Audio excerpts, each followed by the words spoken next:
Imagina dos inversionistas. Ambos tienen el mismo capital, acceso a la misma información, las mismas herramientas, incluso la misma asesoría financiera. Pero con el paso del tiempo, uno obtiene ganancias constantes y el otro acumula pérdidas. ¿Qué los diferencia? La respuesta puede ser más profunda de lo que parece. No se trata solo de suerte, ni educación financiera, ni siquiera de experiencia. Se trata de cómo piensan. En 2012, tres investigadores publicaron un estudio que revolucionó las finanzas. Su pregunta fue directa, casi provocadora. ¿Ser más inteligente te hace mejor inversionista? A partir de millones de datos reales, descubrieron que la inteligencia medida a través del IQ no solo afecta cómo interpretamos la información, sino cómo controlamos nuestras emociones, tomamos riesgos y ejecutamos decisiones bajo presión. Bienvenidos a esta masterclass donde explicaremos cómo se diseñó el estudio, qué descubrieron y sobre todo qué significa para nosotros como inversionistas y como seres humanos. Porque entender la mente detrás del dinero puede ser la inversión más importante que hagas. En teoría, los mercados financieros son racionales. Los precios reflejan toda la información disponible y los inversionistas buscan maximizar sus ganancias.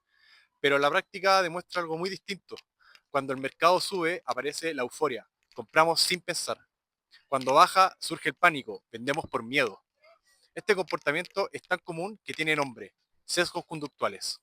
Uno de los más estudiados es el efecto de disposición: vender rápido las acciones que ganan y retener las que pierden, por simple aversión al dolor de perder el dinero. También está el efecto manada, esa tendencia casi instintiva de seguir lo que se hace por la mayoría, aunque no tenga sentido.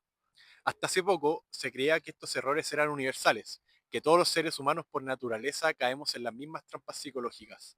Pero los tres actores se atrevieron a desafiar esa idea. Propusieron algo revolucionario. Y si la inteligencia, la capacidad de procesar información, analizar y resistir impulsos, nos protege de esos sesgos, en otras palabras, y si la diferencia entre un inversionista racional y uno emocional no es solo su experiencia, sino su capacidad cognitiva, si eso fuera cierto, implicaría que el éxito financiero tiene raíces psicológicas profundas y que la educación financiera por sí sola no basta, sino se acompaña de pensamiento crítico, autoconocimiento y control mental. ¿Cómo lograron medir la inteligencia en el dinero? Lo más fascinante de este estudio no es solo su hipótesis, sino cómo la probaron. Finlandia tiene una particularidad: todos los hombres que realizan el servicio militar deben realizar un test de inteligencia estandarizado. Este test evalúa razonamiento lógico, comprensión verbal y habilidad matemática, y los resultados se expresan en una escala del 1 al 9. Los autores tomaron estos datos de inteligencia de miles de ciudadanos y los cruzaron con los registros reales de la Bolsa de Helsinki, que incluyen cada compra, venta y rendimiento de las acciones entre 1995 y 2002. Imagínalo: más de 87.000 inversionistas individuales, millones de transacciones reales, datos precisos sobre cuándo, cómo y qué acciones compraron o vendieron. Ningún estudio anterior había tenido un nivel de detalle semejante. Luego aplicaron modelos estadísticos avanzados, especialmente el método Fama-Macbeth, para aislar el efecto del IQ controlando otras variables: edad, educación, patrimonio, experiencia, tamaño de la cartera y hasta el momento del mercado.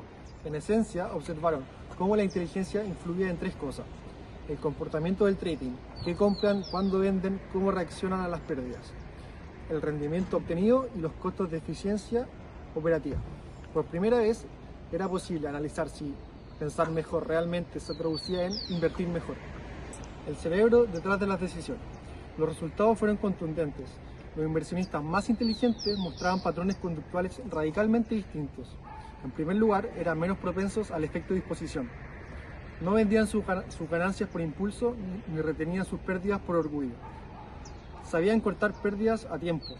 En segundo lugar, mostraban una mayor planificación fiscal. En diciembre, cuando se acercaba el cierre tributario, los de alto IQ vendían sus acciones perdedoras para reducir impuestos. No se trataba de suerte, sino de estrategia. En tercer lugar, exhibían un comportamiento contrario. Cuando la mayoría se dejaba llevar por la euforia, ellos vendían. Cuando el mercado caía en pánico, ellos compraban. Mientras otros veían caos, ellos veían una oportunidad.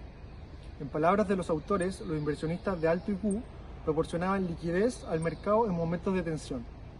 Compraban cuando todos querían vender y vendían cuando todos estaban desesperados por comprar. Este patrón no solo revela disciplina mental, sino también algo más: una resistencia emocional superior frente al estrés financiero.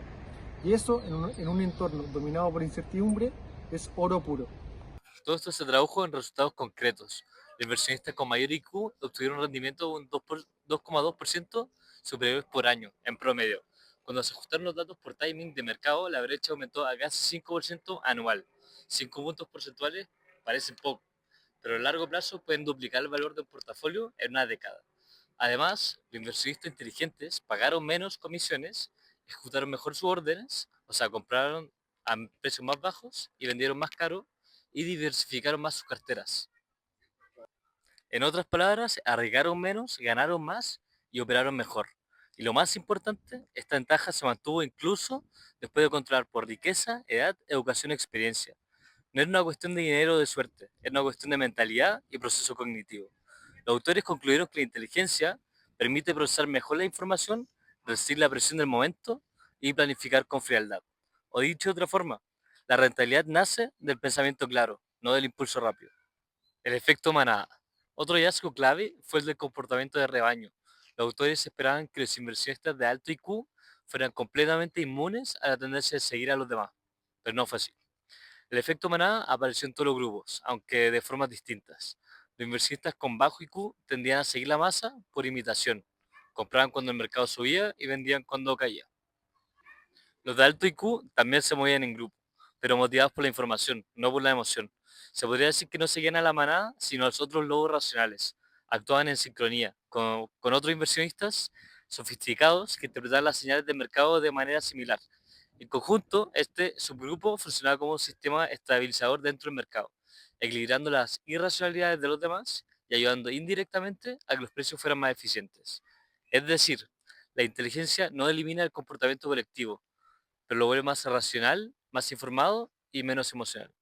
Las conclusiones de este estudio trascienden las finanzas. En primer lugar, demuestran que la inteligencia tiene un valor económico real, no solo en el trabajo en la escuela, sino en cómo tomamos decisiones de vida, tales como el ahorro, el riesgo, el consumo y la inversión.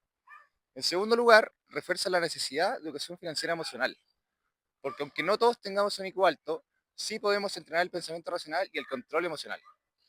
Podemos aprender a cuestionar nuestros impulsos, a planificar con calma y a entender que perder dinero temporalmente no siempre es fracasar, sino aprender a decidir mejor.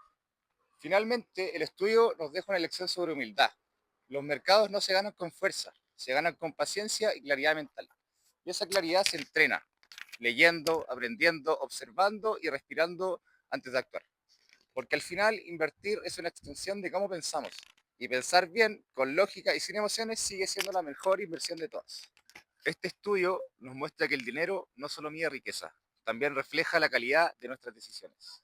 Ser un inversionista inteligente no es cuestión de IQ, sino de introspección, disciplina y autoconocimiento. En los mercados, como en la vida, el verdadero éxito no está en adivinar el futuro, sino en entendernos a nosotros mismos.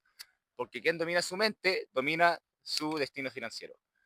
Gracias por acompañarnos en esta masterclass y recuerda, más que invertir en acciones, invierte en tu forma de pensar.